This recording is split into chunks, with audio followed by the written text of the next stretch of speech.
Over thinking ہے یا depression ہے، یہ ہمیشہ وہاں جگہ بناتا ہے جہاں غیر حقیقت پسندانہ رویے ہوں۔ ہمارے ہاں پہلے دن سے غیر حقیقت پسندانہ رویوں کے ساتھ بچوں کی پرورش اور نشو و نما ہوتی ہے، یعنی مائیں پہلے سے طے کر کے بیٹھی ہوتی ہیں کہ بچے نے کیا بننا ہے، اور خدا اپنا فیصلہ بالکل الگ کرتا ہے کہ اس نے کیا پیدا کرنا ہے۔ تو ہم ان دونوں چیزوں کو قبول کرنے کے لیے تیار ہی نہیں ہوتے، چنانچہ ایک خاص طرح کے دباؤ میں ہمارے ہاں نوجوان پڑھتے ہیں۔ تعلیم کا نظام بھی بالکل اسی طرح ہے، یعنی ہم اس بات کو سمجھ ہی نہیں سکے کہ اللہ تعالیٰ انسانوں کو پیدا کرتا ہے تو ان کی تقسیم کیا ہوتی ہے۔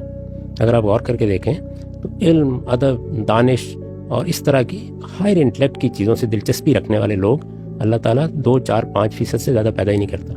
باقی لوگوں کو یہ دنیا چلانے کے لیے پیدا کیا جاتا ہے، وہ کاروبار کریں گے، وہ کوئی ہنر سیکھیں گے۔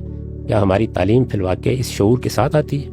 تو ہوتا کیا ہے کہ جس طرح آپ ایک ریوڑ کو ہانک دیتے ہیں، اسی طرح ایک ہی جانب سب۔ میں نے خود اپنی 50 سال کی پبلک لائف میں یہ دیکھا ہے کہ ایک زمانہ تھا کہ ہر ایک کو ڈاکٹر بننا ہے، دوسرا زمانہ ہے ہر ایک کو انجینئر بننا ہے، پھر یہ کہ کوئی MBA کر رہا ہے، بس ہر آدمی اسی راستے کے اوپر چل رہا ہے۔